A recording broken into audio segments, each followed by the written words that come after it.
Our humble obeisances, some glories to Srila Prabhupada and Maharaj. Please take over the call, Prabhuji.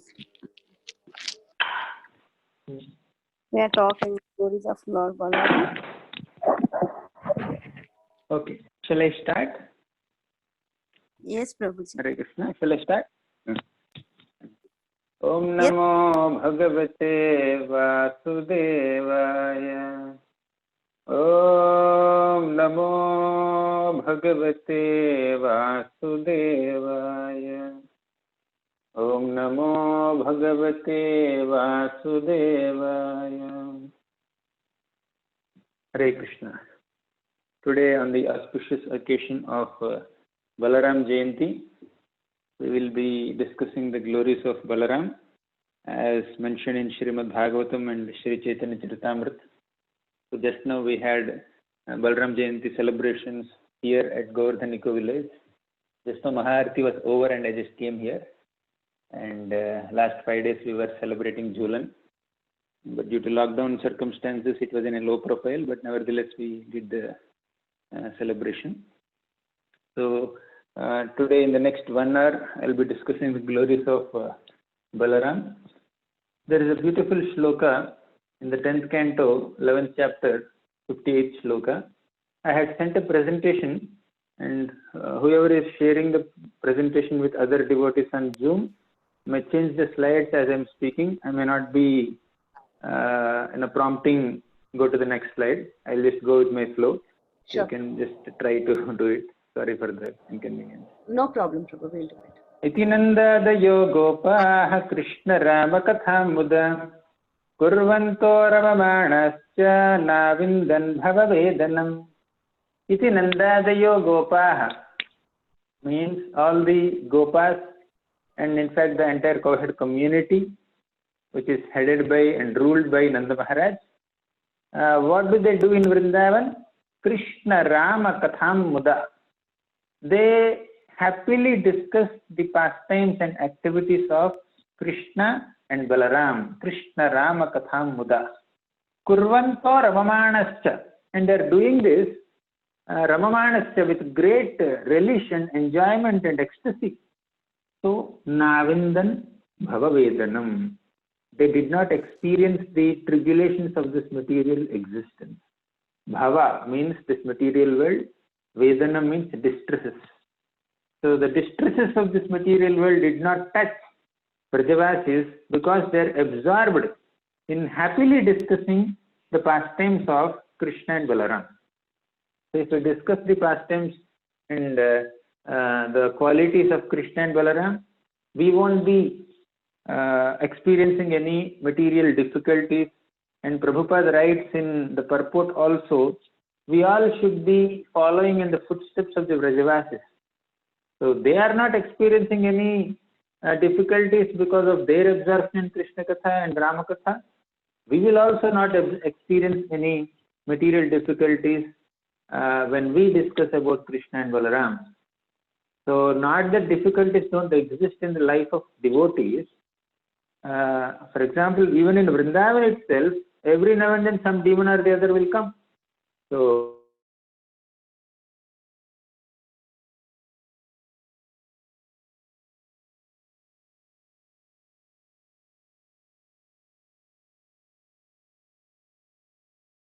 every now and then some demon would come and disturb the peace of Vrindavan. And definitely the Brajavasis are experiencing, means they are facing or encountering difficulties, but they are not, their experience of these difficulties is not like an ordinary conditioned soul because they are absorbed in Krishna Katha and Rama Katha. So today we are discussing the glories of Balaram. Generally we discuss the glories of Krishna. You know, Krishna has his elder brother Balaram as his protector. So we are discussing about Krishna's elder brother Balaram today on this auspicious occasion of his appearance day. So Balaram's birth is discussed in the Bhagavatam 10th canto. Mother Devaki gave birth to 6 children, 6 sons. And her cruel brother Kamsa ruthlessly killed all the 6 boys as soon as they were born. And Lord Balaram, Ananta, Sankarshna entered the womb of Mother Devaki at that time as the seventh child of Devaki. So when Balaramji entered Devaki's womb, the Supreme Lord instructed Yogamaya, you should go to this Devaki and transfer Sankarshna from Devaki's womb to Balaramji's womb. Because from Devaki's womb to Rohini Mata's womb. Because Rohini is the eternal mother of Balaramji. And Balaramji first entered Devaki's womb to prepare the bed of the Supreme Lord Krishna, because Krishna is going to come as the eighth child of Devaki. So Balaramji entered Devaki's womb first. And when Yogamaya executed this instruction of the Supreme Lord, and Yogamaya transferred Balaram from Devaki's womb to Rohini's womb, people believed that Devaki's seventh pregnancy was a miscarriage. So then later Krishna appeared as eighth child of Devaki, and Yogamaya herself appeared as the child of Yashoda, and Balaramji appeared as the child of Rohini. So Krishna, Balaram and Yogamaya, three of them appeared as children there in Gokul and also in Mathura. So that's the appearance of Lord Balaram. And Balaramji's pastimes are discussed in Srimad Bhagavatam in various chapters.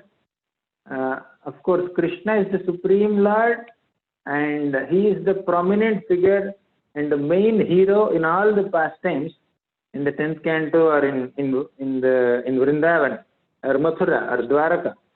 And Balaramji acts as an accompanying hero or supporting hero.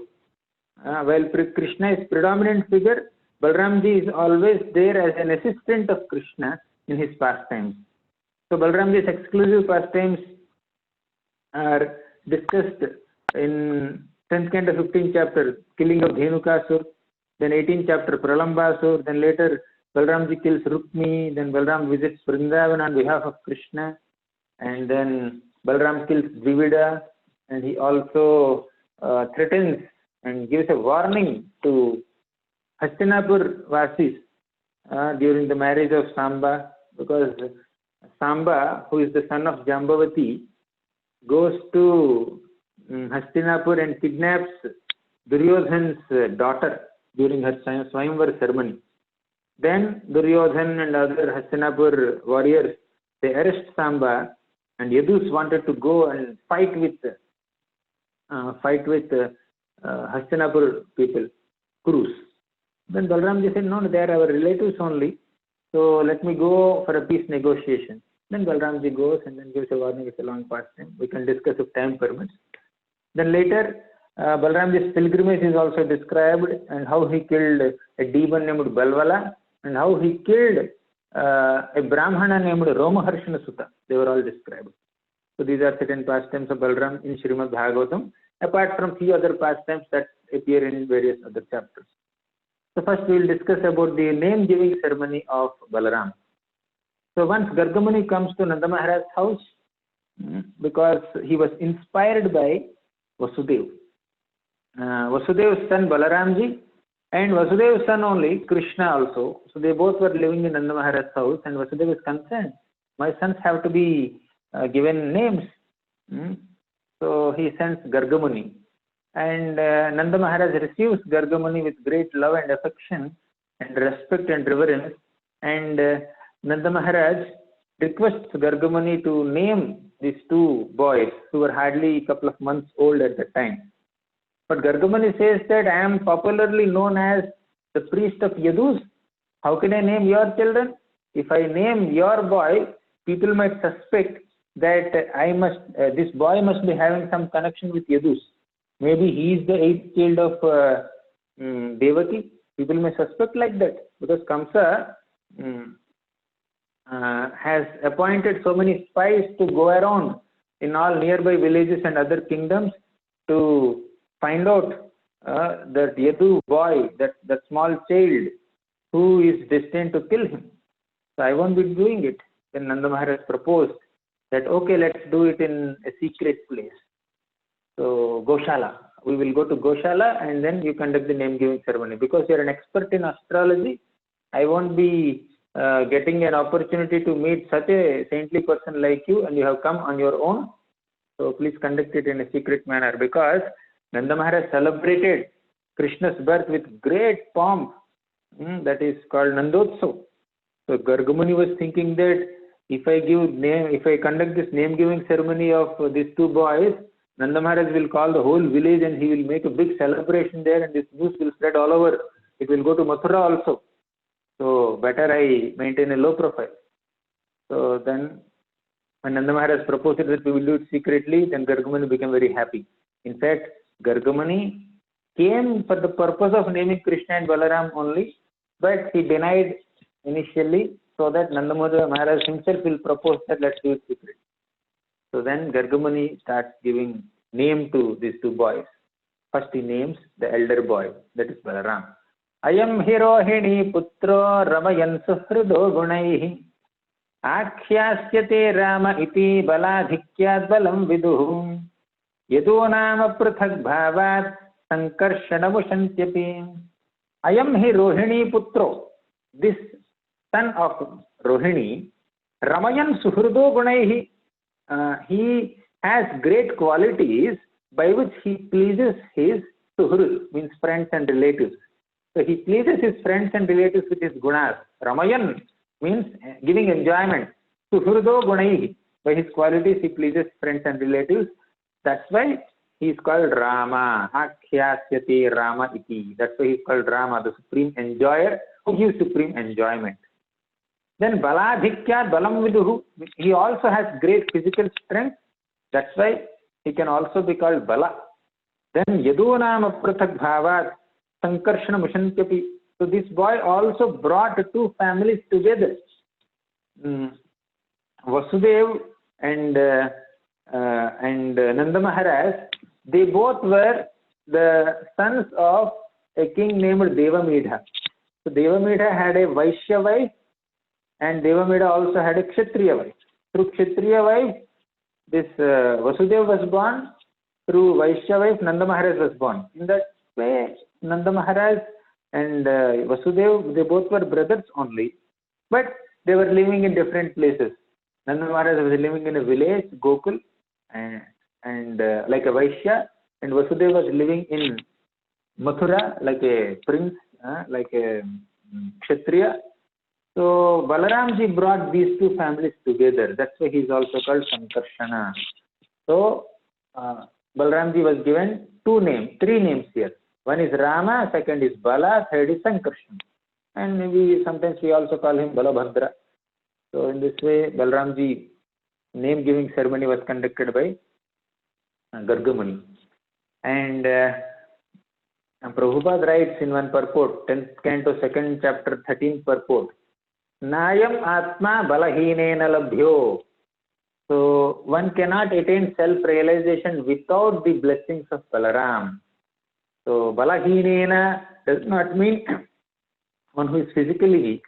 Balahinena means one who does not have the blessings of Balaram. So we can attain self-realization only by the blessings of Balaram. So now Sukadeva Goswami later describes the crawling pastimes of Krishna and Balaram. Kalena vrajatalpena gokule rama keshavam janubhyam sahapanibhyam ringamanau vijahpratuhum. So Kalena vrajatalpena. So as time progressed, these two boys who were just given names Krishna and Balaram, they started crawling. Gokule Rama Keshava. First Ram, Balaram's name is mentioned because he's elder. Then Keshava, Krishna comes.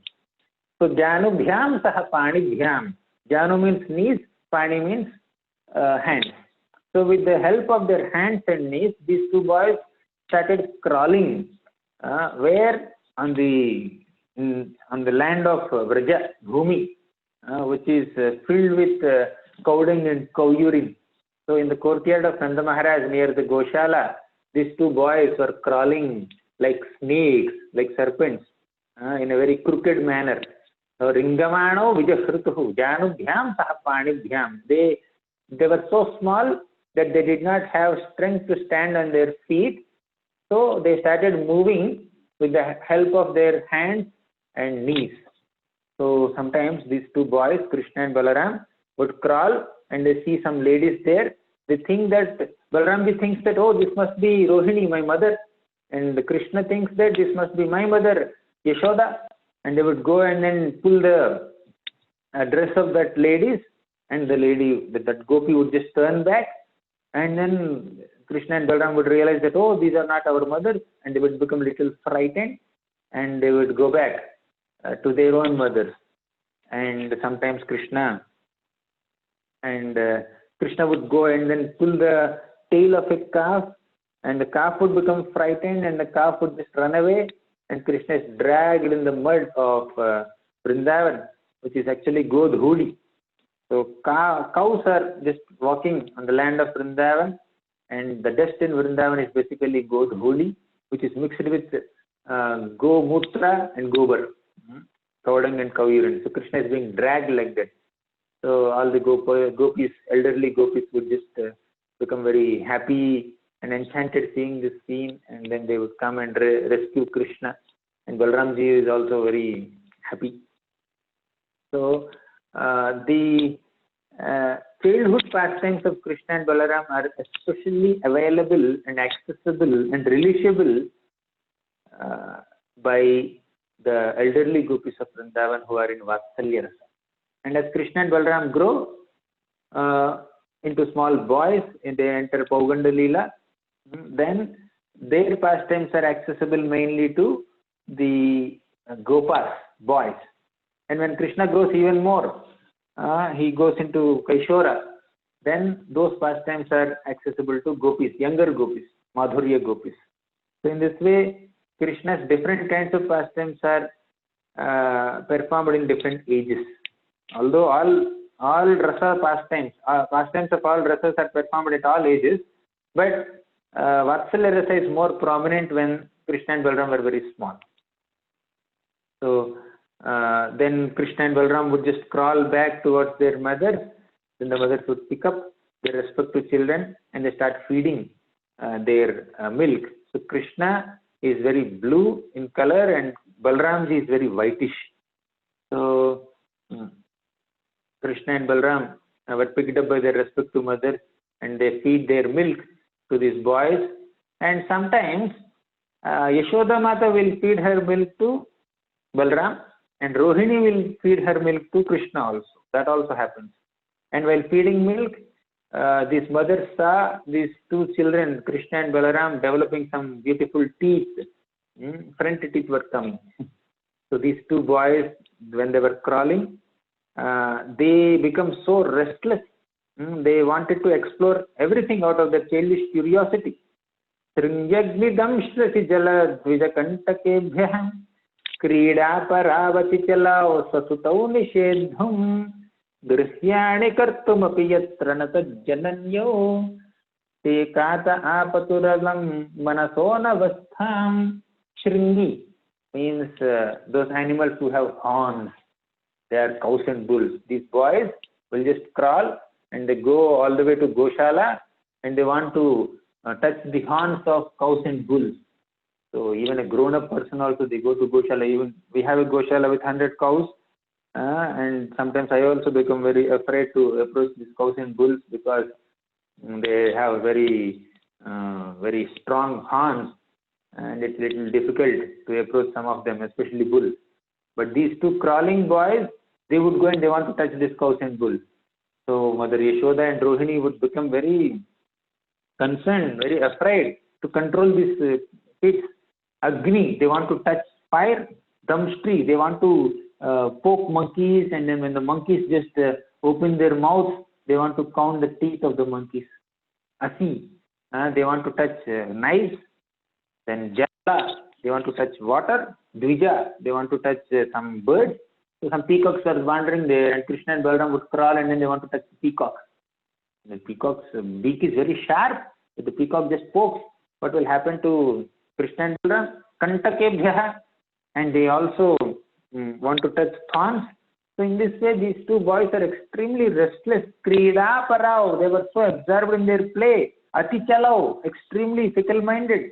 Swasutau nishedham, in their attempts to stop these two restless boys, grihyani kartum api yatra natad jananyo, these two jananis, Rohini and Yashoda, they could not focus on their regular household duties. They were disturbed.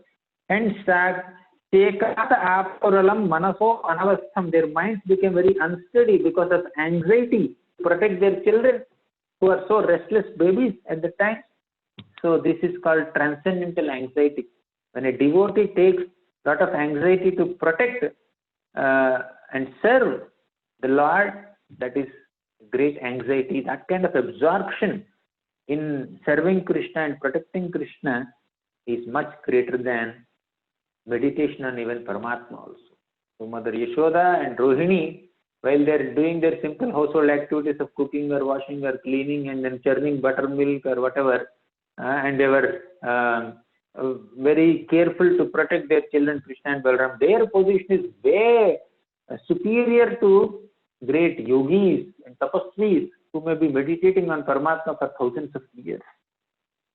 So Krishna and Balaram grew up a little bit, and they started playing with other boys, and they started speaking out also. So once Krishna and Balaram are playing with their friends, then it was lunchtime. Mother Yashoda told Krishna and Balaram.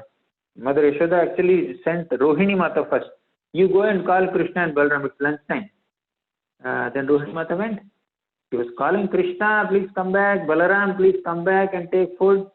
But they were not coming. So she tried for a while and she failed, and she came back and told Mother Yashoda, I can't deal with these kids. You only go and call them. And then Mother Yashoda went. She started giving so many reasons why Krishna and Balaram should come back and then sit and eat their food along with Nanda Maharaj. Because if they don't come, then Nanda Maharaj would not eat food. So in this way, Mother Yashoda was giving so many reasons, but still they are not coming because the other boys who were playing with Krishna and Balaram, they threatened Krishna and Balaram that if you go away in the middle of the game, next time we will not allow you to play with us. So Krishna and Balaram, they didn't want to leave them. So that's why they were continuing playing. Then what did Mother Yashoda do? Itham Yashoda tamase shashekharam matva sukam sneha nibaddha dhir nripa haste grihitva saharamamachyutam nitva sabatam kritavatyathhodayam itham Yashoda tamase shashekharam.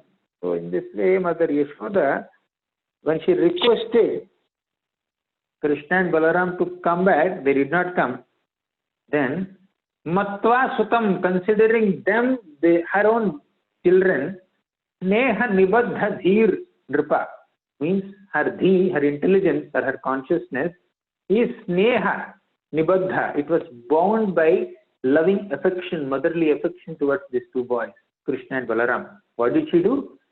No, she did not call them with her words. Haste grihitva. She went and caught Krishna with one hand and Balaram with another hand and dragged these two boys. Saha Ramam Achyutam. He dragged Rama also. He dragged she dragged Krishna also. Achyuta.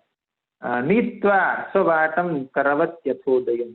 So she brought them home and she bathed them and she made them sit for food and she started feeding them.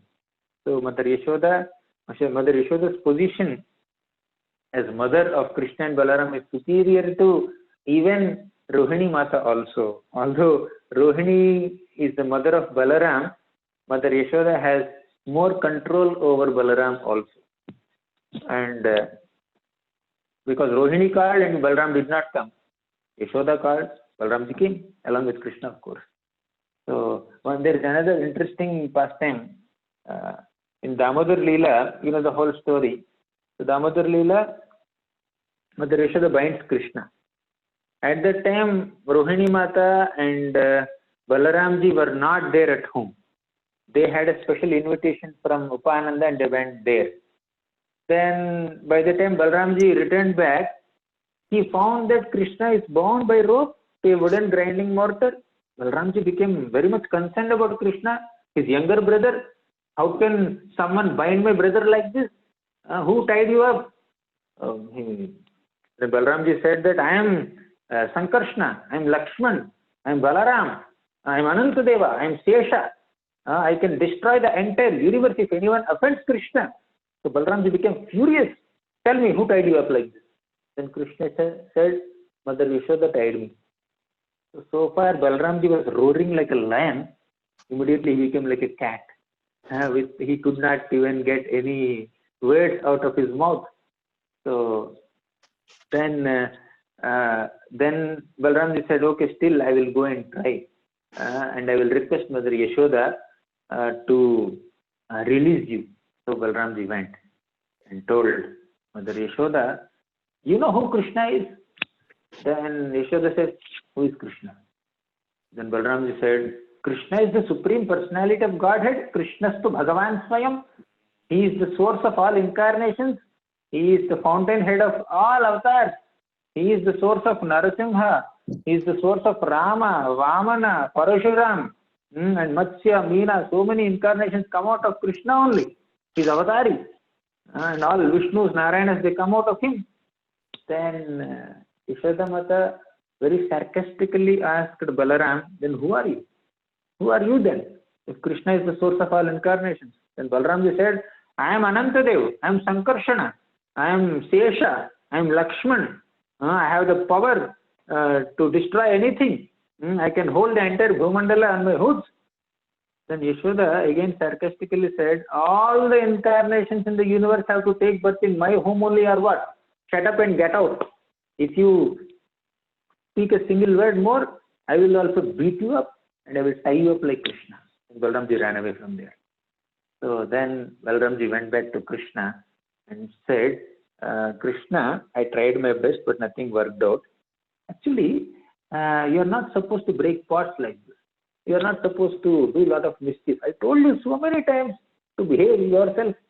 You do all kinds of mischief, naughty activities, and now you are tied up. How can I release you? I can't see you in this situation. Then Krishna started crying. Balramji is also giving him instructions. Yashoda became very strict, and Balramji could not do anything. Then seeing Krishna in such a piteous situation, Balramji went back to Mother Yashoda. Mother Yashoda, Krishna did some mischief, I understand, and you have punished him. It's appropriate. But now that Krishna is in such a bound up condition for such a long time, now you can release him. Please, can you please come and then release him? Or shall I go and untie him? Please tell me. So then Mother Yashoda was very strict. He said, no, I am not going to release him. Then Balramji came back. And he told Krishna, Krishna, again I failed. And Krishna started crying. Seeing Krishna crying, Balramji also started crying. He cannot see his younger brother in tears. So in this way, Balramji had a lot of affection for Krishna. Then when Krishna and Balram just grew up a little more, seeing that there are so many disturbances in Gokul, Putana came, Saktasur came, then this after Damodar Leela, these two big Yamalarjuna trees fell down, and sometime back Pranavarta also came. So all the elder residents of Vrindavan, they considered that this is not a safe place to live. Let's shift from Gokul Mahavan to Vrindavan. So all these people just go. So Mother Yashoda and Krishna, Mother Rohini and Balaram, they all sit in one nice cart, and many other Vrajavasis and cows and Gopas and Gopis, they shift on that very day from Gokul Mahavan to Vrindavan. So after they shifted to Vrindavan, Krishna and Balaram, they were about 3 years old at that time. So they were given the charge of small calves. So they can take these calves to the forest and they can tend them. So Krishna, Balaram and many other Gopas, they went to the forest. So then a demon named Vatsasur came, and this Vatsasur came in the form of a calf, and Krishna noticed it. And Krishna killed that calf. So after that, another demon named Bakasur came. Bakasur came and just swallowed Krishna, and seeing that Krishna was swallowed, Balramji just fainted. He became unconscious along with other boys. So Balramji is the elder brother. Balramji is completely aware of all the powers of Krishna, and he himself is so powerful. Balram himself is so powerful, but because Balramji was so absorbed in his mood as elder brother of Krishna, he had so much of affection or vatsalya affection towards Krishna that he could not see Krishna being swallowed by Bakasur, so Balramji became unconscious. So in this way, Krishna is constantly protected by Balaram, and Balaramji is Balramji takes a lot of anxiety to protect Krishna. Later, you know what happened when Bakasur swallowed Krishna. So many demigods came. Brahma came, Indra came, Shiva came, Mahakali came, Vayu came. Some at least 20-21 demigods came there. They used their sophisticated weapons to kill Bakasur. No one could kill Bakasur. Then finally, Krishna himself generated some heat from his body and burned the throat of Bakasur, and Bakasur spat Krishna out, and Krishna came out and then bifurcated the beak of Bakasur and killed him. So later, in Brahma Vimohana Leela also, when Brahma has stolen all the gopas and calves of Krishna, then Krishna expanded himself into the forms of all these gopas and all these calves. So for 1 year he played those roles. So when it was just 5-6 more days left to complete this 1 year, then Balramji figured out. So Balramji thought that, oh, Krishna, I can see a lot of affection that's happening between, that's being displayed between all these gopas and their fathers, and also all the cows and calves.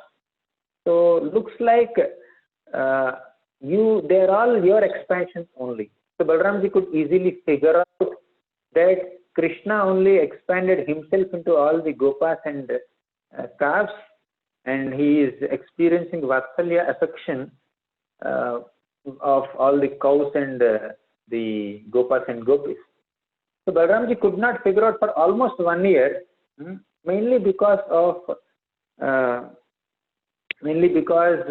Balramji was under the control of Krishna's Yogamaya potency, that he could not detect it. But when it was just 5-6 days more to complete 1 year, then Balramji could figure out.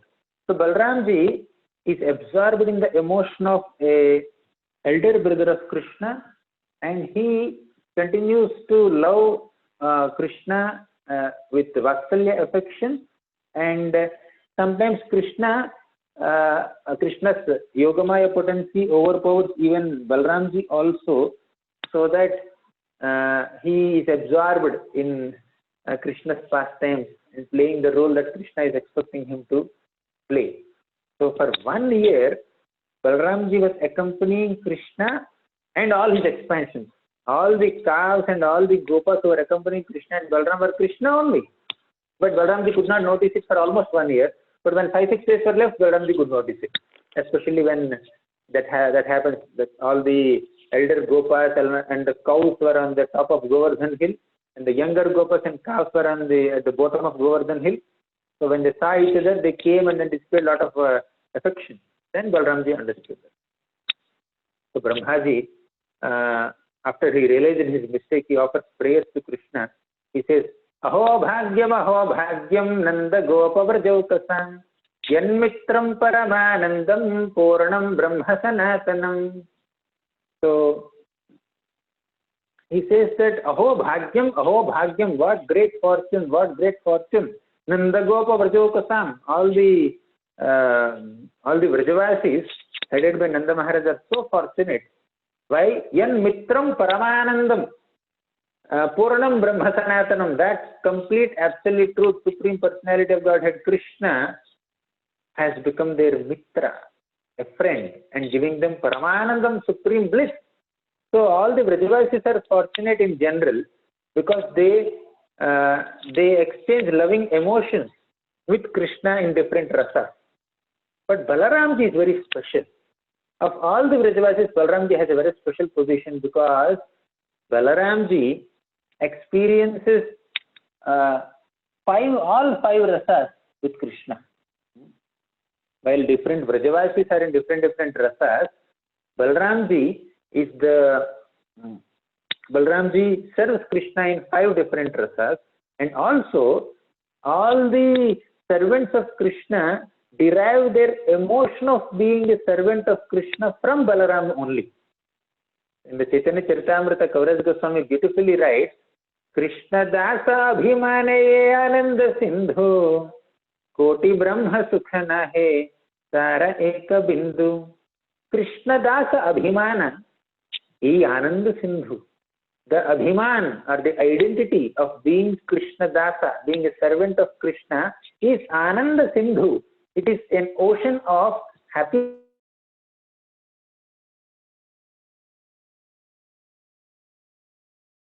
Brahman is called Brahma Sukha.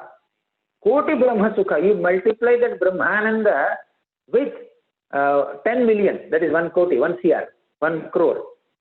And that much of happiness cannot compare to even 1 drop of happiness of being a servant of Krishna. So that's the greatness of rendering service to Krishna. And Balaramji is the source of that emotion of being a servant of Krishna. Krishna Dasa Abhimana is actually coming from Balaramji to all the devotees of Krishna. We identify ourselves as Krishna's servants because of Balaramji's blessings. He is the source of this emotion of being servant of Krishna. Who is servant of Krishna? Everyone. Eka Krishna Sarva Sevya Jagata Ishwar Arayata Sabatara Sevakanuchar. Only Krishna is Sarva Sevya, who is supposed to be the recipient of all services from all kinds of servants. And Jagata Ishwar is the supreme controller of entire universe. Jagata Ishwar. And Arayata Sabha Tara Sevakanuchar. Everyone else is either his servant or a companion who is also servant. Keha mane keha na mane sabatara das. Yena mane tara haya teyi papanash. So some people may think that they are servants of Krishna. Some people may not believe that they are servants of Krishna. Whether you understand it or don't understand it, you are a servant of Krishna. So that's what Kaviraj Goswami says very emphatically. So whether you realize that you are a servant of Krishna today or tomorrow or after 10 years or after 10 lifetimes or the next day of Brahma, you are servant of Krishna. That identity will not change. So it's up to you to realize it. That's what Kaviraj Goswami says. So that identity of being a servant of Krishna has its source in Balaramji. So in the Adilila, Kaviraj Goswami says, Bhakta Abhimana Mula Shri Balarami Teyi Bhave Anugata Tara Amshagani. Bhakta Abhimana Mula Shri Balarami. Bhakta Abhimana means the identity of being a servant or a devotee of Krishna has its source in Balaram. Balaram is the source of this identity of being a servant of Krishna. Bhakta Abhimana Mula Shri Balarami. And that Balaram renders service to Krishna in 5 rasas. In Shantarasa, Balaramji expands himself and manifests the pleasant atmosphere of Vrindavan. And the atmosphere of Vrindavan is just suitable to fulfill all the desires of Krishna. So all the seasons of Vrindavan, they are very pleasant. Summer is very difficult for people to survive because it is very hot. But still, even in summer also, Vrindavan ambience can give pleasure to Krishna. Summer is also cooling to Krishna. Winter is also giving warmth to Krishna. So why? Because Balaramji is expanding himself into this Vrindavan Dham. Not only Vrindavan Dham, Balaramji becomes the slippers of Krishna. Balaramji becomes pillow of Krishna. Balaramji becomes the bed of Krishna. So in this way, Balaramji renders so much of service to Krishna. And that is Shantarasa. What about Dasya Rasa? Balramji does everything required to serve Krishna as a servant of Krishna. Then Sakhyarasa, Balramji becomes a friend of Krishna, and along with other Gopas, so many other friendly Gopas of Krishna, he plays, he dances, he revels with Krishna, Balramji. And Vatsalya Rasa, Balramji instructs Krishna, Krishna, you are not supposed to do this. And Balramji also protects Krishna in the forest. And whenever Krishna goes to the forest, without Balaram, Yashoda and Nanda and Rohini and other Vrajavasis become very concerned. Sometimes Balaram had to stay back. Sometimes on his birthday, Rohini Mata will just ask him, Balaram, today is leave for you. Today you should not go to forest. You should stay back and give charity to all Brahmanas. So Balaramji had to stay back, and Krishna and other Gopas have to go alone, not alone, together without Balaram to the forest.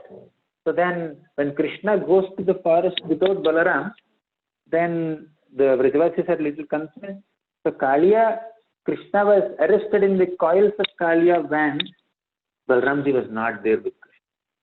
And also, Brahma Mohan Leela also happened on the day when Balaramji did not accompany Krishna. So then in Madhurya Rasa, Balaramji expands himself as Ananga Manjari, Srimati Radharani's younger sister, and Ananga Manjari assists Radha Krishna Leelas. So in this way, Balaramji's service attitude is all encompassing. Balaramji renders service to Krishna in all 5 rasas. And ultimately, Balaramji is servant of Krishna, and he renders only service to Krishna in all different rasas. And he is the source of the emotion of being a servant of Krishna in all the devotees of Krishna also. In Chaitanya Charitamrita, Adilila 6th chapter, you can see that Kaviraj Goswami describes that Yashoda Mata and Nanda Maharaj, although they are parents of Krishna, they are superiors of Krishna, their mood is to render service to Krishna as parents. And although all the gopis and Dwaraka queens are consorts of Krishna in Madhurya Rasa, still they want to serve Krishna as their maids, as his maid servants. Although Sridama, Sudama, Subala, all these are friends of Krishna, they also want to render service to Krishna as servants. So, whichever rasa a devotee of Krishna may belong to, that devotee thinks that I am a servant of Krishna. So the emotion of being a servant of Krishna is actually coming from Balaramji. So then we'll discuss a couple of pastimes. We discussed a lot of tattva and few pastimes. We'll just go into more pastimes. So in the 10th canto, 15th chapter, this Dhenukasur episode is described.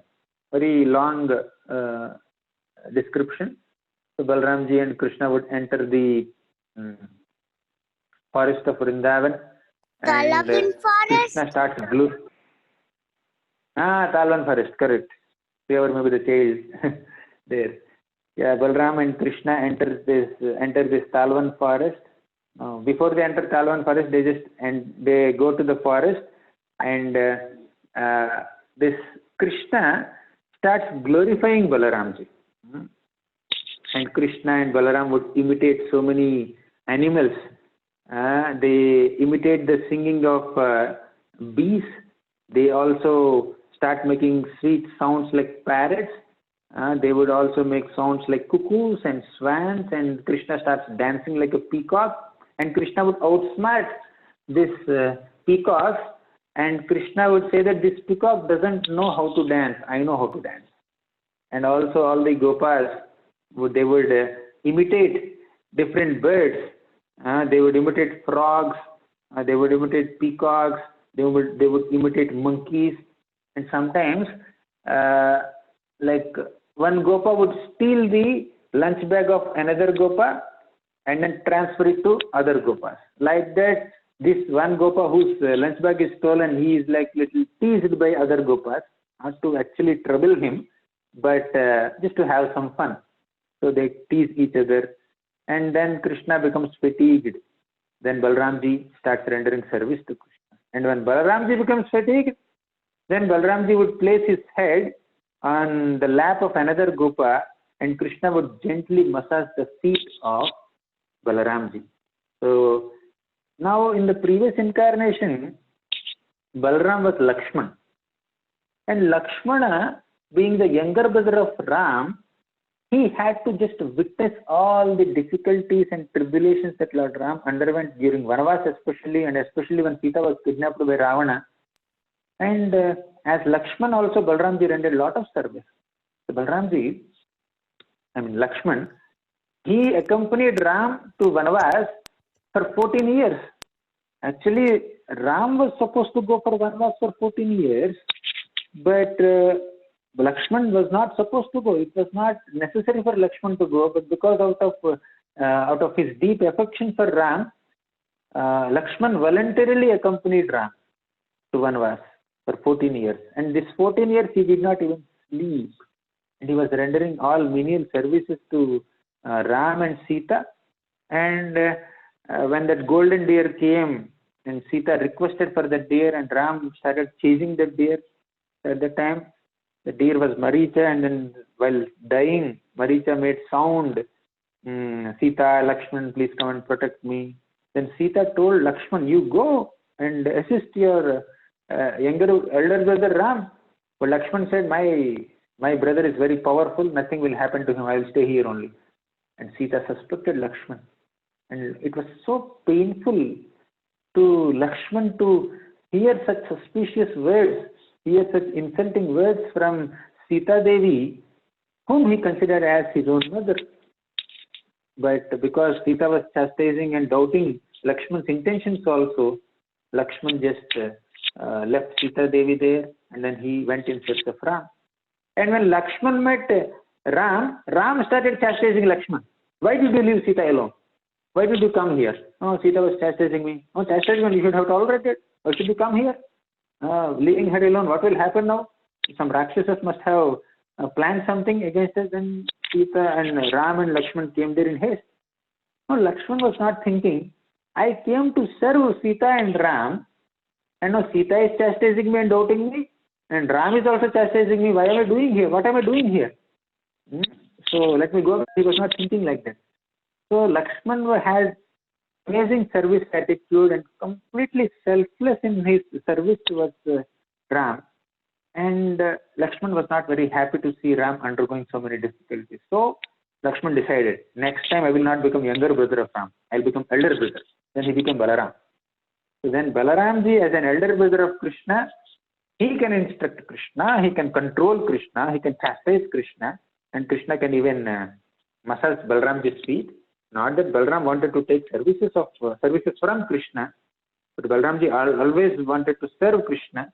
But being an elder brother, he had some kind of authority to instruct Krishna also, only to protect Krishna. But as younger brother Lakshman, he could not do that. So then there are other details in the pastime. So Balramji and Krishna were requested by the Gopas. So nearby there is a great forest called Talvan, and the Talvan is being guarded by a donkey, an ass demon named Dhenukasur. But the fruits are very sweet there, and we are very much desirous of those fruits, Krishna and Balaram. So please, let's go there. And because all the Gopas were confident that even if the Dhenukasur comes to attack the Gopas, Krishna and Balaram are very powerful enough to save the Gopas. So they proposed, and then Krishna and Balaram said, okay, fine, whatever our friends want, we have to go there. We have to fulfill their desire. So they were playing their flute, and then they just came to this Talvan forest, and Balramji started shaking the tal trees. And because of the extraordinary strength of Balaram, as he was shaking the trees, all the fruits were falling down. And when the fruits were falling down, they made sound, and Dhenukasur came there. Who is stealing my fruits? And there was a long fight. It was a very big fight.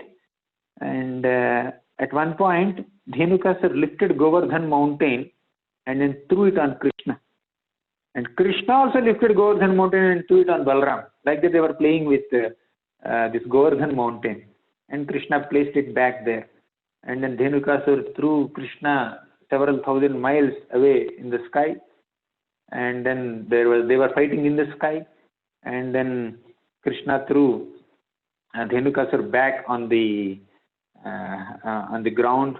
And then finally Krishna allowed Balaramji to kill Dhenukasur. And Krishna and Balaram together killed all the other ass demons who were colorful asses. And then Talvan forest was available for all the Vrajavasis to enjoy. So now Balaramji effortlessly killed Dhenukasur. And Sukadeva Goswami says, Naitachitram Bhagavati Yanante Jagadishware Otaprotamidam Yasmim Santushvanga Yathapataha Naitachitram Bhagavati. So Balaramji killed Dhenukasur. What a great, courageous, powerful deed he has performed. You may think like that. But Sukadeva Goswami says, it's not a big deal for Balaram to kill Dhenukasur. Naitachitram Bhagavati. It's not a wonder. So Balaramji, who can hold thousands of planets on his hoods, who can hold entire Bhumandala on his hoods, for him to kill one donkey is not a big deal. So it's not a very great activity that Balaramji has done. So it is great in the sense that devotees are very happy to see the Lord performing such great pastimes. And another pastime. In the Kaliya Leela, when Krishna was arrested by the coils of Kaliya, at the time, all the Vrajavasis became very concerned. All the Gopas, like their intelligence was totally deranged in grief and lamentation and fear, and they fell unconscious. And all the cows and calves and bulls, they were also in great distress, and they were piteously crying for Krishna. They were fixing their eyes on Krishna. And even the demigods in the heavenly planets also were experiencing all types of fearful omens, seeing Krishna arrested by the coils of Kaliya. Then when all the Vrajavasis were very much astonished and worried, Balaramji was smiling. He did not do anything. When Krishna was dancing on the hoods of Kaliya, Krishna was fighting with Kaliya, then Balaramji was smiling. Why? One is he wanted to give hope to other Vrajavasis. They were all crying, but Balaramji was not crying, giving them hope and encouragement and pacifying them and consoling them and giving them some support. And some of the Vrajavasis, they were even trying to enter Kaliya lake. They were unable to see Krishna in such a piteous condition. They wanted to enter Kaliya lake, but Balaramji stopped them. You should not go inside. Don't worry, Krishna will do the needful. So he was encouraging all of them. And also, Balaramji was thinking that I am such a powerful serpent, Seshanaga, and Krishna never played with me like this. Krishna was only sleeping on me, but Krishna never danced on me. But Krishna is just playing a lot with this Kaliya snake, which is like a water snake. So Balaramji was thinking like that. And also Balaramji knows that Krishna has extraordinary power and this Kaliya could not do anything. And another pastime, Pralambasur's pastime. So once Krishna and Balaram were playing, and they had they divided themselves into two teams. So the rule in that game was the winners get an opportunity to climb on the shoulders of the losers, and the losers have to carry all these winners on their back to wherever they want. So that's the rule. So Balaramji was the leader of one team and Krishna was the leader of another team. And they started playing. So in this game, Balaramji won. Balaramji's team won. So Krishna's team lost. So Krishna takes pleasure in being defeated by his devotees. That's the special quality of Krishna. Krishna gives more credit to his devotees than he takes for himself. So as Krishna and Balaram were playing like this, one demon named Pralambasur came in the form of a Gopa and entered this group of boys, and he joined Krishna's team. When Krishna's team lost and Balramji's team won, then the Krishna's team members have to carry Balramji's team members. So nobody was ready to carry Balram because Balramji is very powerful. They were thinking that it's very difficult to carry Balram. Then finally Pralambasur carried Balram. And Pralambasur also had a plan. So I will carry Balaram on my back, and I will easily kill Balaram. Then it will become very easy for me to kill Krishna also. So Pralambasur started carrying Balaram on his back, and he was taking Balaram to a different place only. He was taking Balaram to a distant place, way away from all the other boys. And Balramji increased his weight. He became very heavy. Pralambasur could not tolerate the weight of Balaram. Just like when baby Krishna, when he was just 1 year old, a demon named Trinavarta came in the form of whirlwind, and he picked up Krishna. At that time, Krishna was as light as a feather or like a flower. And then Trinavarta picked up Krishna and went 800,000 miles high into the sky. And there Krishna increased his weight. He did not expand his size, but he just increased his weight, and he became as heavy as a mountain peak, and Trinavarta could not bear his weight. Now here, so Pralambasur could not maintain his Gopa form. He manifested his original form as a huge, dangerous, fiercely looking demon. So Putana also came to kill Krishna in the form of a very beautiful woman, very motherly lady.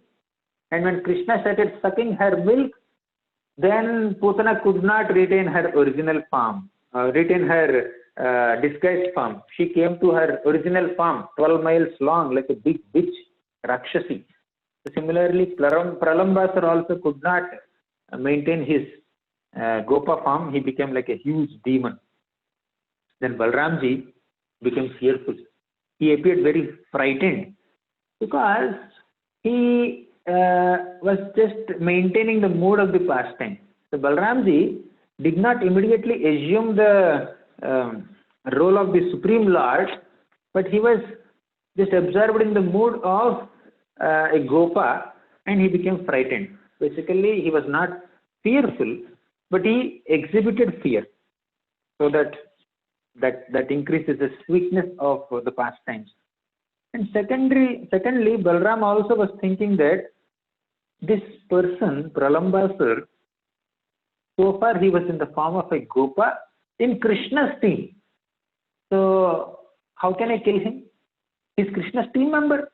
How can I kill Krishna's team member?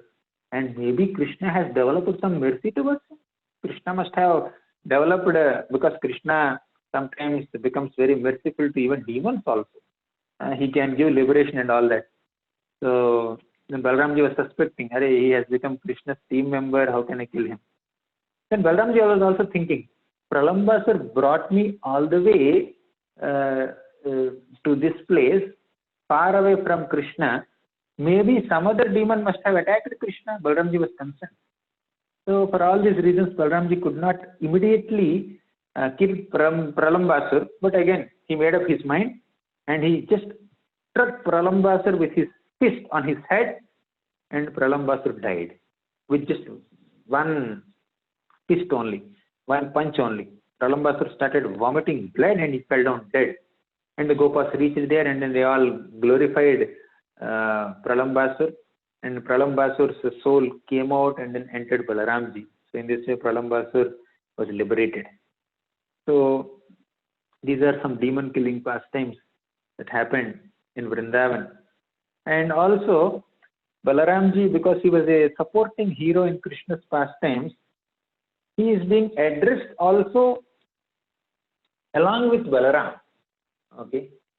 Now in the Venu Gita, right in the first shloka, the gopis say, Akshanvatam phalamidam naparam vidamah Sakhya pashunanu viveshayatorvayasyaihi वक्त्रं Vrajesh सुतयोरनुवेणुजुष्टं यैर्वानिपीतमनुरक्तकटाक्षमोक्षम् अक्षण्णतां फलमिदं न परं विदामः.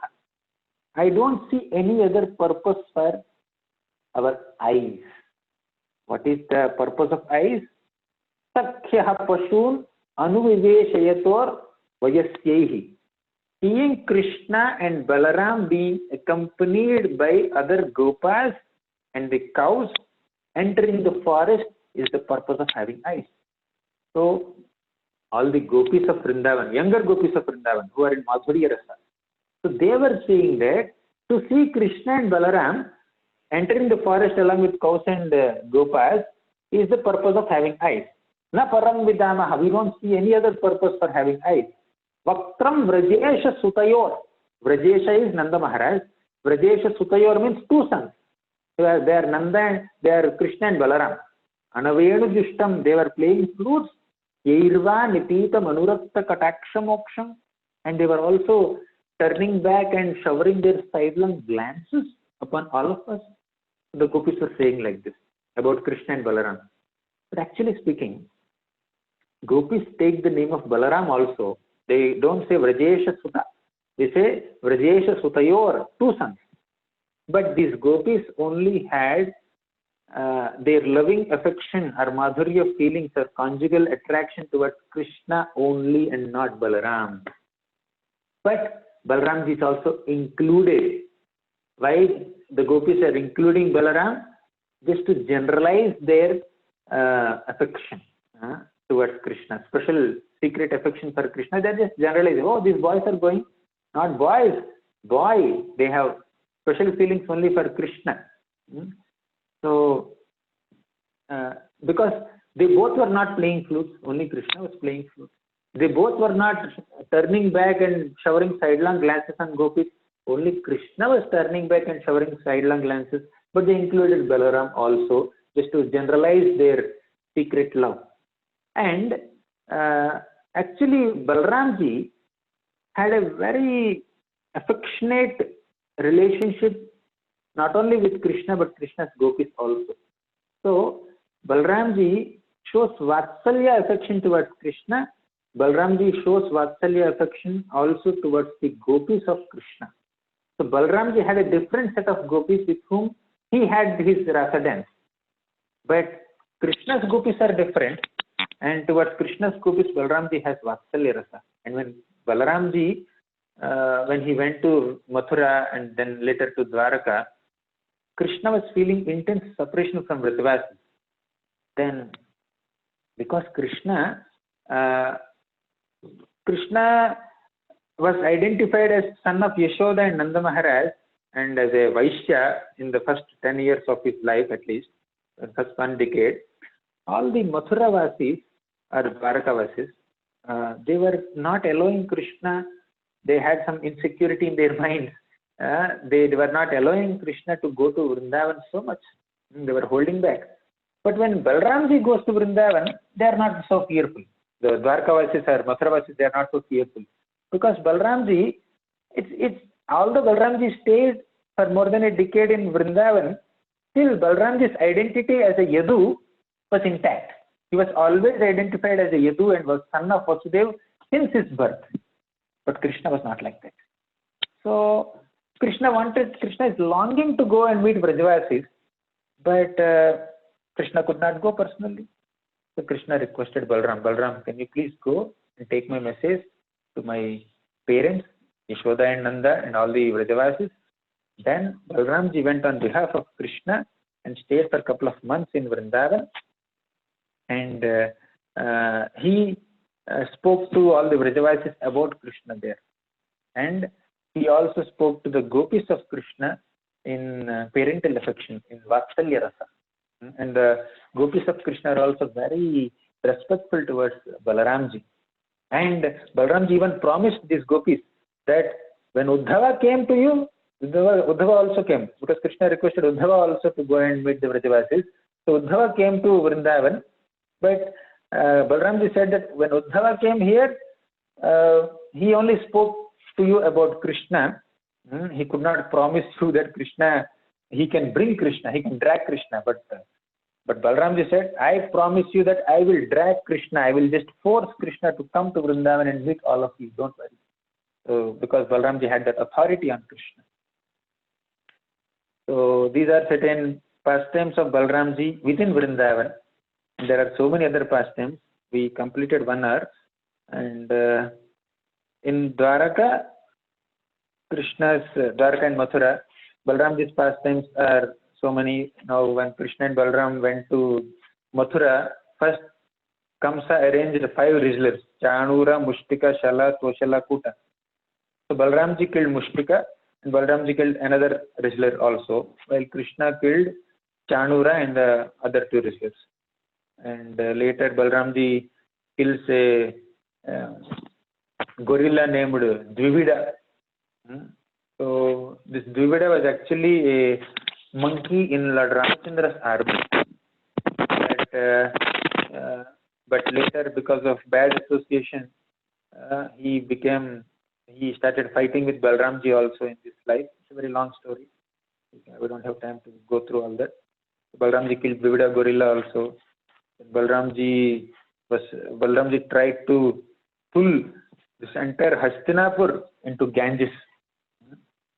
That's one pastime. So then I'll conclude with another pastime, small pastime. During the Kurukshetra war, Balramji did not participate. He did not take any sides. Krishna already took the side of Duryodhan.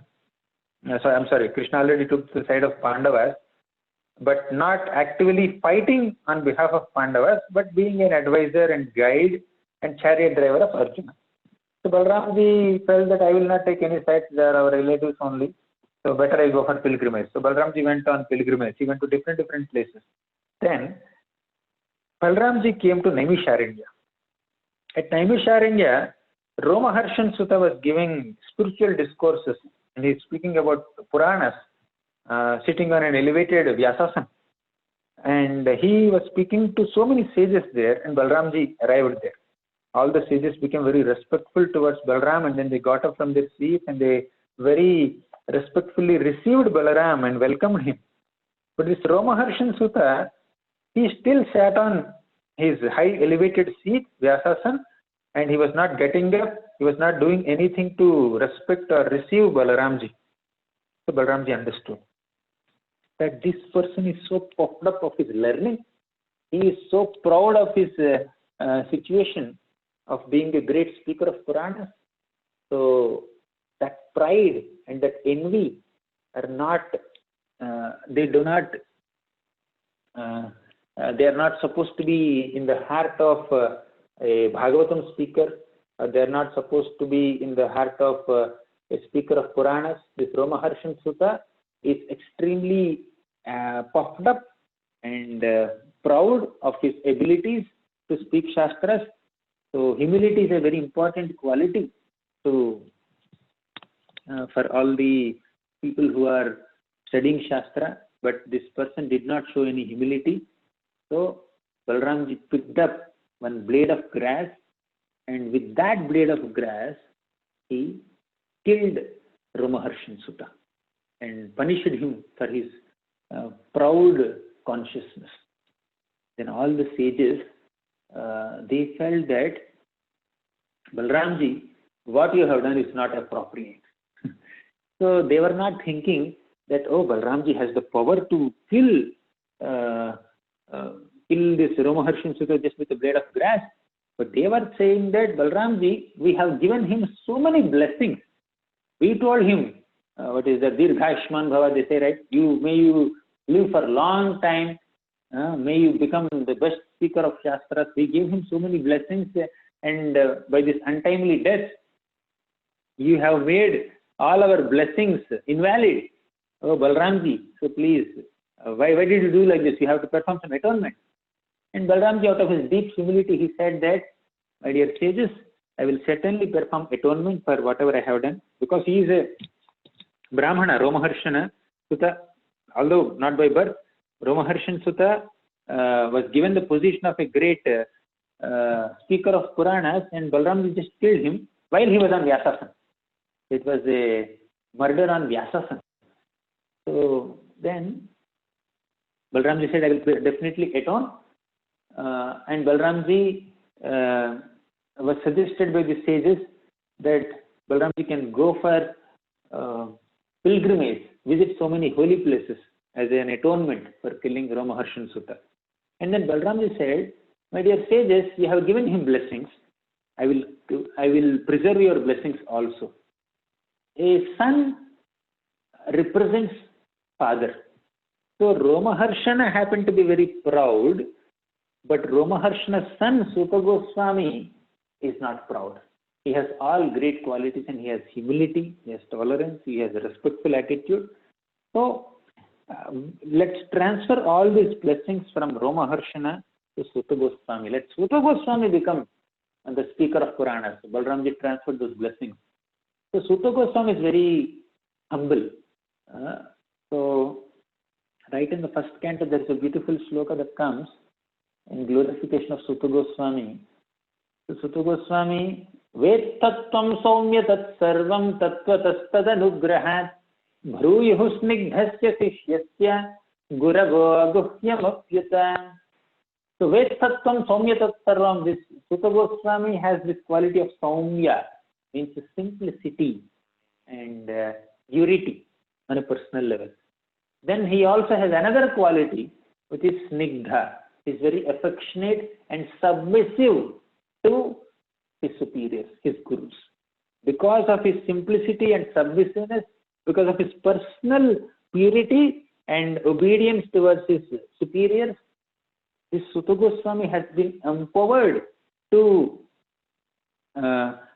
speak the Shastras, and he was given all confidential knowledge of the scriptures by his gurus. All his gurus have completely empowered.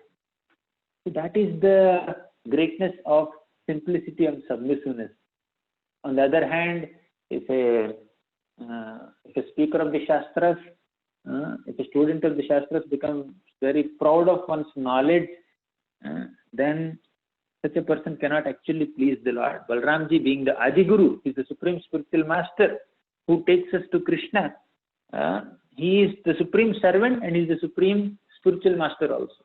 So that Balramji did not approve such an attitude in Romaharshan Sutta, and he will not approve such an attitude in any of us who are proud of our scholarship.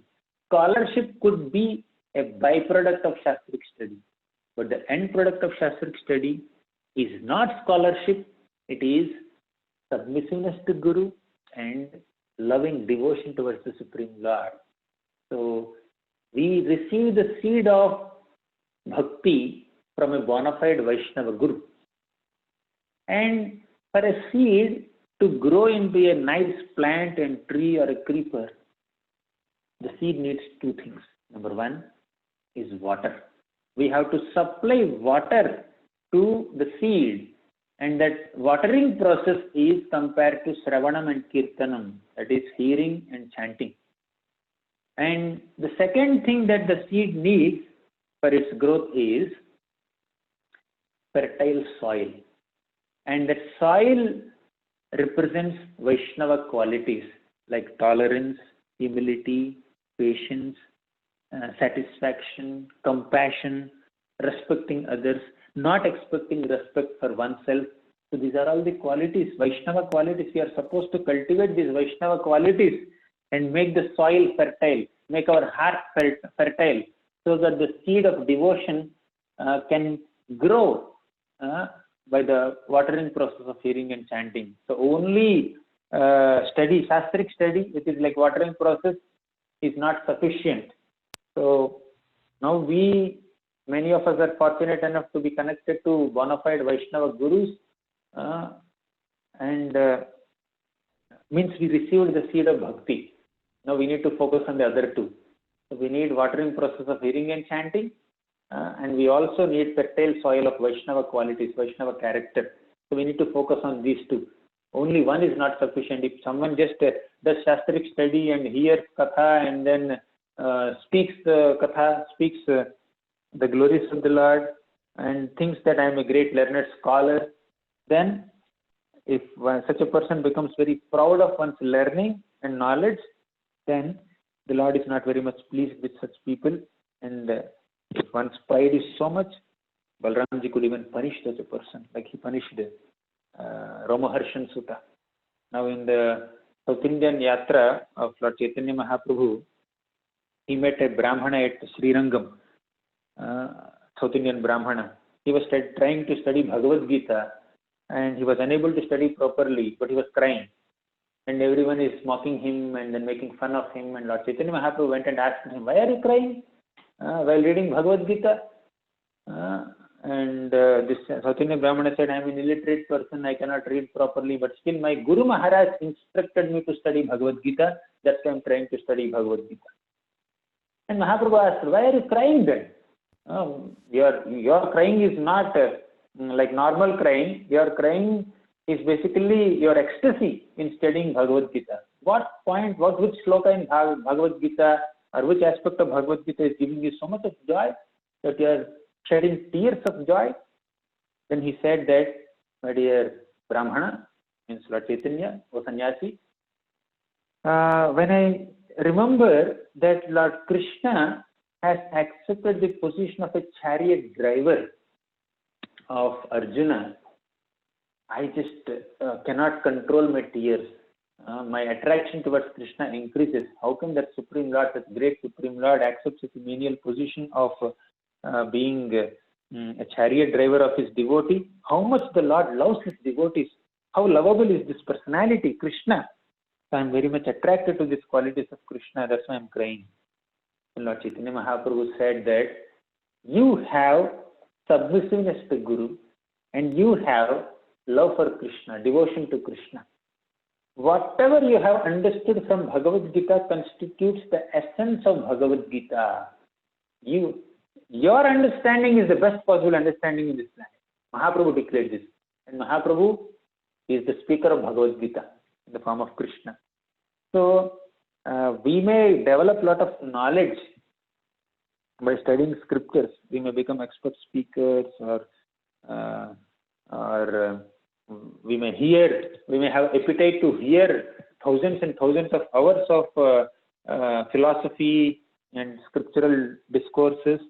But if our heart is not softened with humility and submissiveness to superiors and tolerance and satisfaction, that does not please the Lord.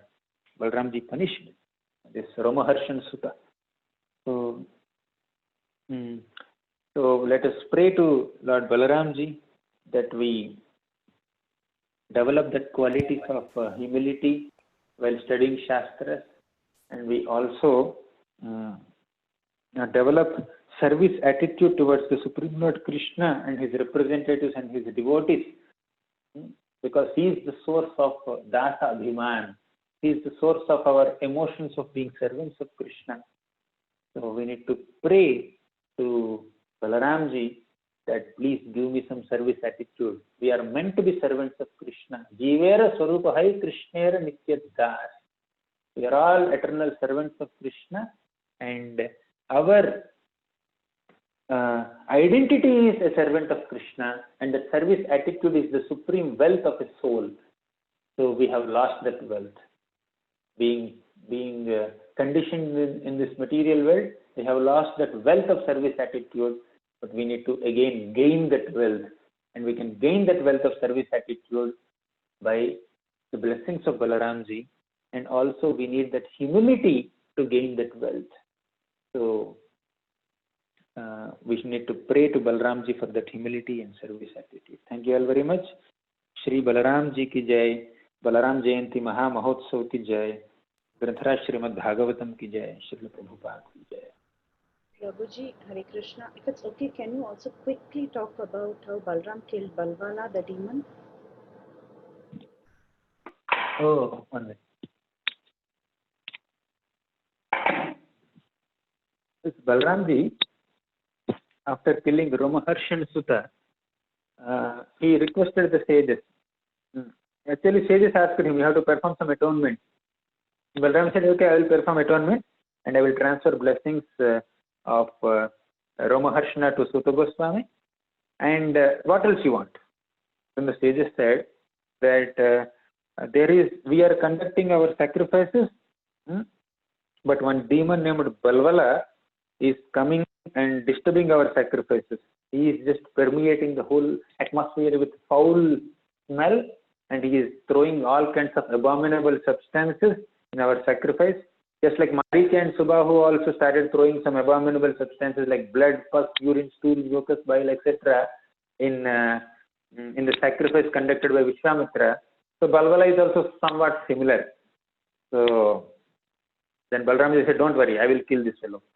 Then Balramji waited for the day when the sages were doing their sacrifices, and this Balvala came.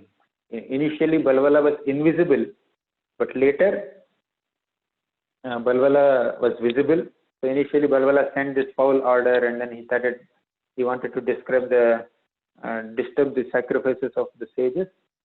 Then Balramji took his halayudha, his plow weapon, and killed Balvala and protected the sages, and the sages became very happy.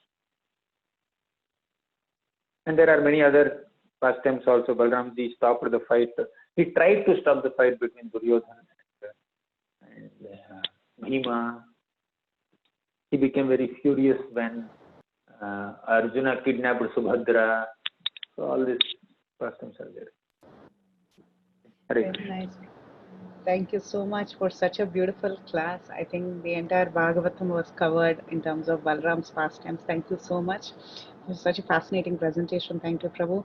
I really liked a few things that you said, which was very interesting to know about how Balram Vatsalya Rasa towards Krishna's gopis, and how his identity as a Yadu was always maintained, and that was one of the reasons he could easily go. So, Prabhu, just a question on that point is, his identity as a Yadu was always maintained. Is it because his parents were actually Rohini and Vasudeva? Is that the reason? Whereas for Krishna, Yashoda was the first. Nanda, Yashoda were the ones who were acting. Who were acting as the parents, or rather, were the parents here. Yes. Krishna's identity as the eighth child of Devaki was revealed by Narada Muni when Krishna was about 10 years old. Krishna is the eighth child of Devaki. That was known only to Vasudeva and Devaki. And right on his birthday, on that very night, Krishna was transferred from Mathura, Kamsa's prison cell, to this Gokul Mahavan. So all that Vasudeva and Devaki had with Krishna is just few minutes of discussion. And of course, Devaki also gave her milk to Krishna. And then Krishna was brought. So no one else knew this. And finally, after a decade, Narada Muni realized that Krishna is spending too much time in Vrindavan. He is in ecstasy, but he also is supposed to reduce the burden of earth also. He has descended for that purpose only.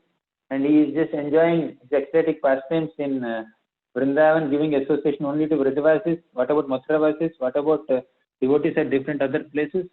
So Narada Muni, without even consulting Krishna, went and revealed this whole Krishna's birth secret to Kamsa. Then everything came to, and then everybody came to know. So now Krishna, from one perspective, Krishna is the Supreme Personality of Godhead, he is all-knower. But from another perspective, Krishna is a 10-year-old boy. He always, since his birth, he was always thinking that Nanda and Yashoda are my parents. And when he was 10 years old, he came to Mathura, and suddenly it was told that this Devaki and Vasudeva are your parents. Krishna could not immediately connect with them. Yes, he can connect with them. He can connect with every single soul as the Supreme Lord. But as a 10-year-old child, from another perspective, if you see, from an emotional perspective, so Krishna actually, in Gopal Temple, some of these things are mentioned. So Krishna was not that comfortable. The comfort that Krishna gets with Yashoda and Nanda wasn't there with Vasudeva and Devaki. Then Rohini was called. Mother Rohini was also there in Vrindavan. Then Rohini was called from Vrindavan to Mathura. And Rohini was happy to go because she was, after a long time, she has to meet Vasudeva. So Rohini came to Mathura, and then Krishna and Balram found somebody whom they can relate with. all the Yadus in Mathura, they were all new to Krishna and Balaram. So Krishna is used to killing so many demons in Vrindavan, he killed Kamsa also like that. But as far as emotional needs of Krishna are concerned, Krishna is more comfortable in Vrindavan. He knows all the Brajavasis. He has stolen their butter. He has beaten their children. And he did all kinds of mischief there. But it's too formal and too official and too much for Krishna to handle in Vrindavan, in Mathura. So when Rohini came, she kind of comforted and she became the spokesperson of Krishna and Balram to all the Mathuravasis, and eventually Krishna had to stay back in Mathura, and Nanda Maharaj and Yashoda had to stay back in Vrindavan.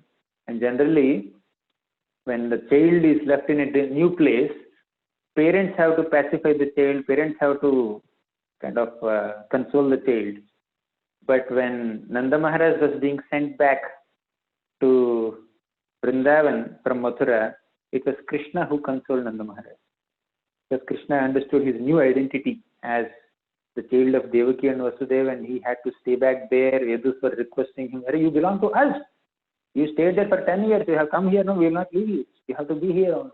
And they said like that, he had to stay back. He was obliged. He had his responsibilities towards his parents. So, yeah, it was because of Balramji's birth as the child of Rohini, who was Vasudeva's wife. He was always identified as a Kshatriya and a Yadu, but Krishna was identified for the first 1 decade as a Vaishya, as the son of Nanda and Yashoda. He himself was thinking like that, Yashoda and Nanda were thinking like that, and the whole world believed like that. But after 10 years, his identity kind of changed. New identity is revealed. Hare Krishna. Very nice. Thank you so much, Prabhu. And one more little question was about Roma Harshana. As you were talking about how after that, after the killing of Roma Harshan, his son Suta Goswami became the speaker of the Puranas. So how we should understand that is, of course, Roma Harshan learnt, he was the spokesperson for the Puranas from his spiritual master Vyasadeva. But after he was killed, all the Puranas were again, does Suta Goswami become the speaker of all the Puranas? Is that how we understand? Not only Bhagavatam? I'll have to refer to some commentary. I don't know exactly offhand. But Suta Goswami was an important personality, definitely, since beginning. I don't know much about the previous history. Okay. Yeah, okay, no problem. Yeah, we can. Yeah. Thank you, Prabhu. But really wonderful, wonderful session, Prabhu. It was so comprehensive. So many things about Lord Balram was revealed today. Thank you so much for your time and your association, which is very precious to us. Thank you, Prabhu. Thank you, Prabhu. Anyone has any questions, comments, or realization? Please. Hare Krishna. Hare Krishna Prabhu, all glories to Prabhupada and Guru Maharaj. Wonderful, wonderful pastimes. I have a couple questions, 2 questions. One question is that we understand, from past history, that Vivida Gorilla and then Votana, they had some past history, and now they took birth as in this pastime. In the same way, all the other demons that Krishna and Balaram killed and came in contact with, they also had a past history, right? That they are completing something, like we have Jaya Vijaya Three. Yeah. Yes. So just curious to I don't need they specifics. All had their past history. And so after this birth, did they return to the spiritual world, or did they? So obviously some merged into the impersonal Brahman and this. So was it just varied for each of them? It's different for each of them.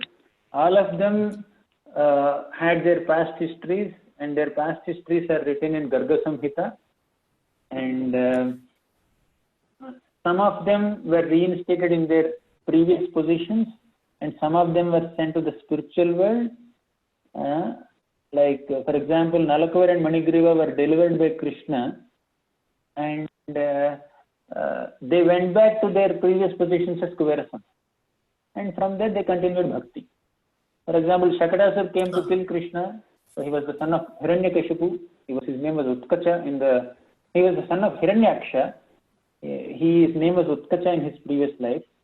And he was liberated by Krishna. And then he was taken in a divine chariot to the Golak Vrindavan. And Putana came to kill Krishna, and she was given a motherly position. She became a maid servant of Mother Yashoda. She became an assistant of Mother Yashoda in her Vatsalya service to Krishna.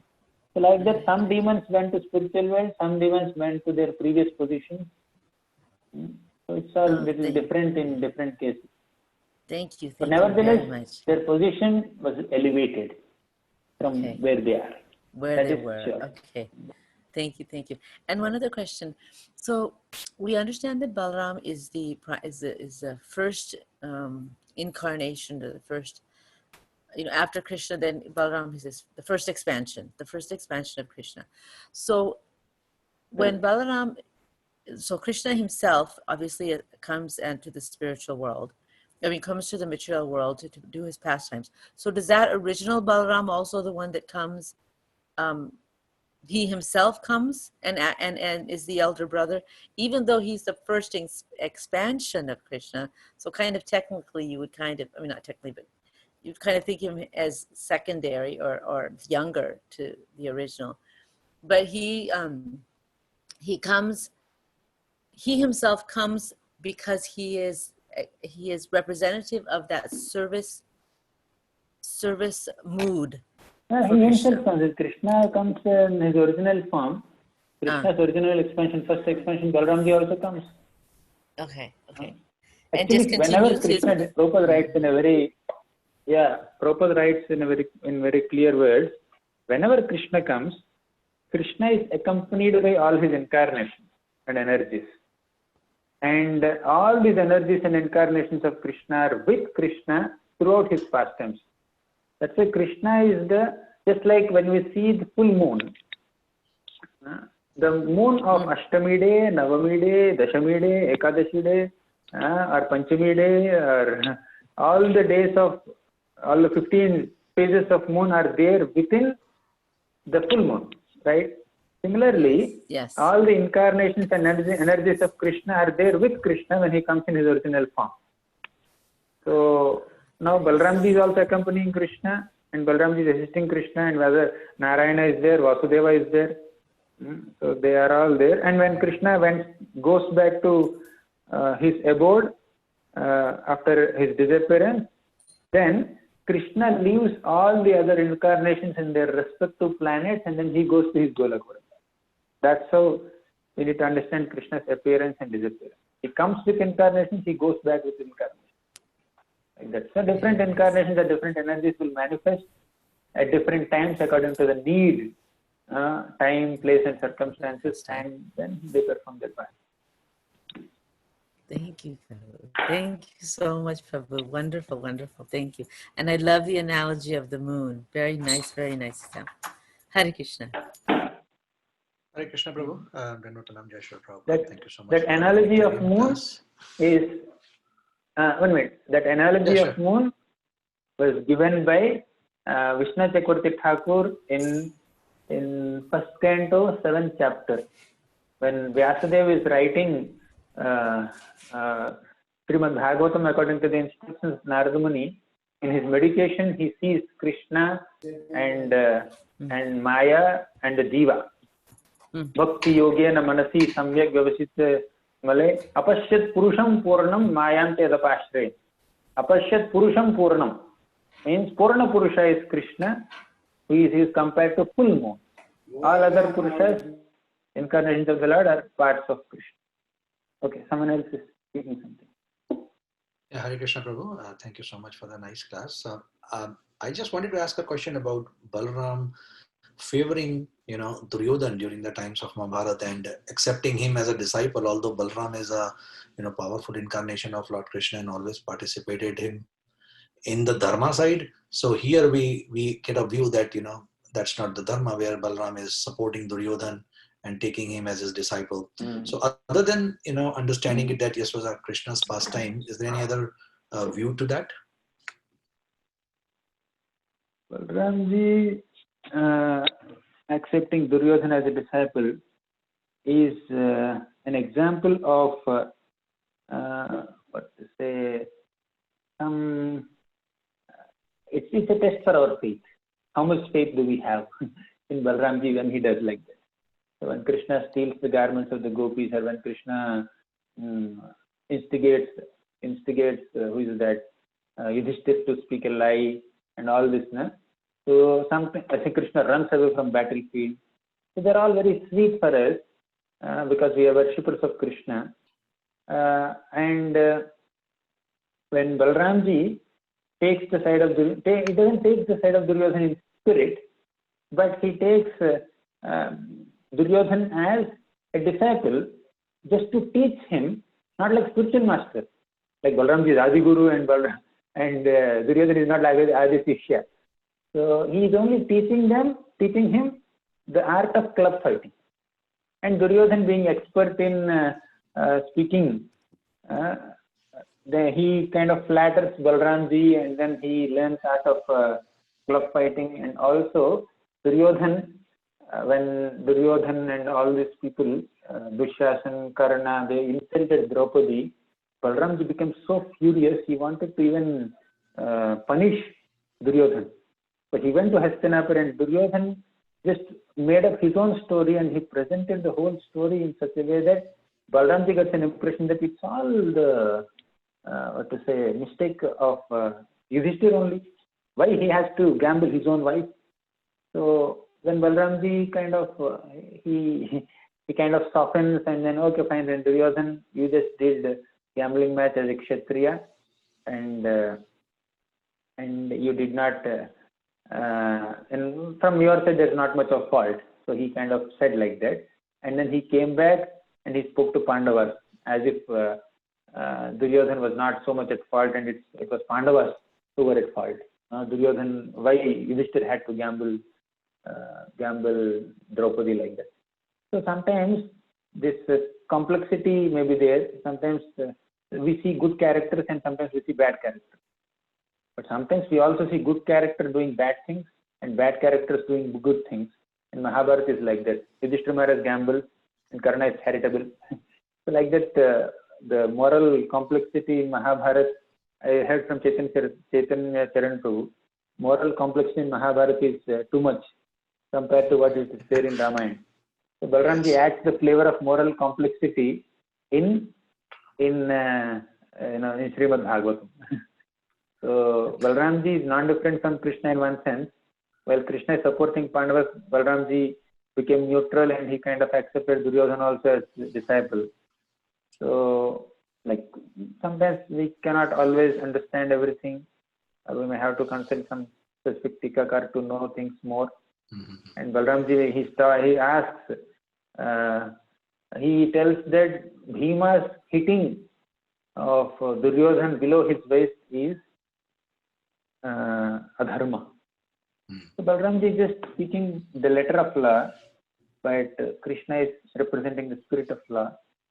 So and Balramji apparently showing some favor on Duryodhana is just adding some complexity in understanding morality from one perspective, as I heard from Chaitanya Charan Prabhu recently. But I would say, from my side, my understanding, it is like a test for our faith. How much do we trust the Supreme Lord, even though he does something apparently bewildering to our vision. But in spirit, he's always with Krishna, accompanying Krishna, like that. I don't know more than this. No problem. Thank you, Prabhu. Thank you. That helps. Hare Krishna. Hare Krishna, Prabhu. Just to add on to that, Prabhu, I don't remember the exact reference, but maybe Garga Samhita or something, where it's mentioned that Duryodhana was an eternal associate of Lord Ananta, in the who resides in the Patala region. Is that right? Oh, I don't know that.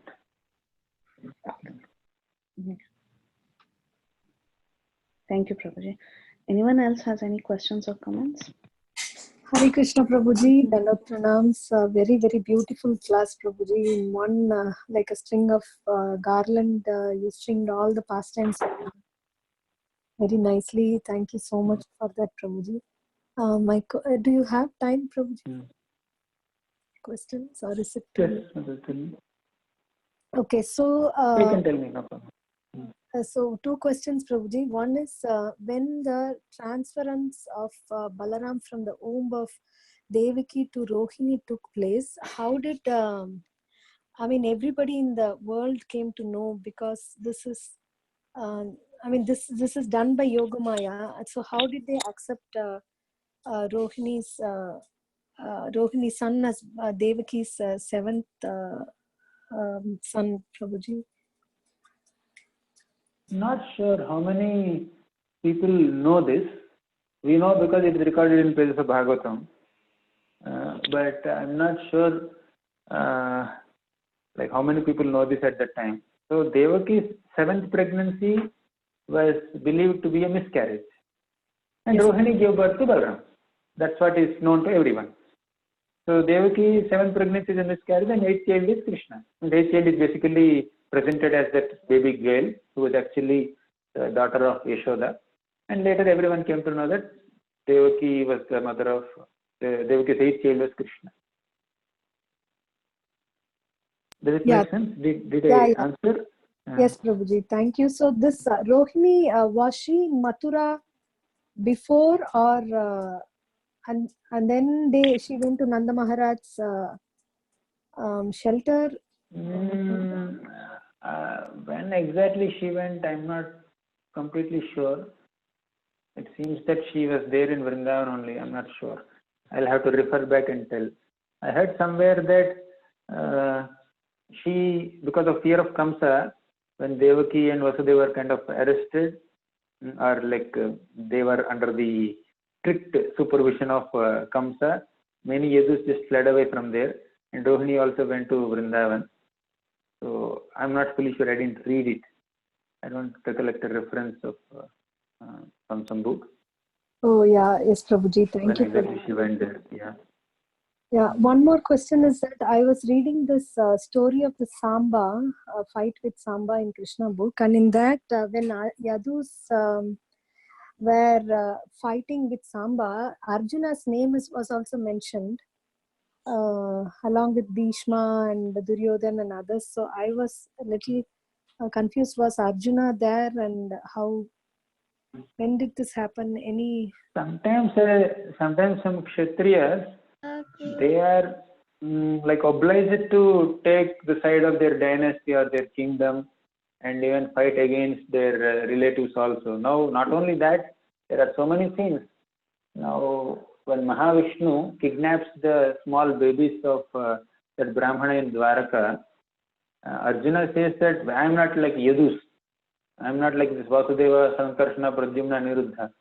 I am from Kuru dynasty. I can protect your babies.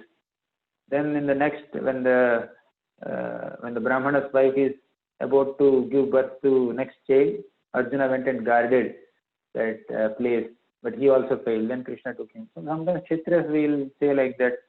And now you see Banasur was the worshipper of Shiva, and Shiva was obliged to take the side of Banasur, and then he started fighting with Krishna also. That big fight between Vishnu Jwara and Shiva Jwara happens there in 10th canto. Sometimes the Kshatriyas have this kind of spirit. So in certain contexts they may take, they may go against Arjuna. Why Arjuna's thing has to cause surprise. Bhishma, being a pure devotee of Krishna, he also was standing against Balramji when Balramji came there. So this happens.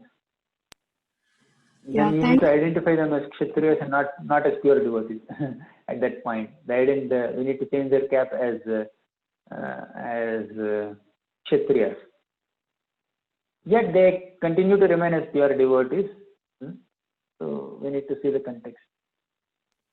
Yeah, thank you so much, Prabhuji. We really appreciate that after a whole day of festivities there, you take so much time to come online and give us all your association. This is really your causeless mercy, Prabhuji. Thank you so much, and we are very grateful for this.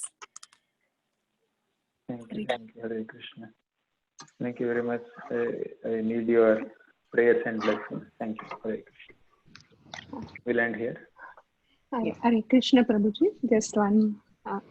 Hare Krishna, Prabhuji. Dandavat pranams, please accept my humble obeisances.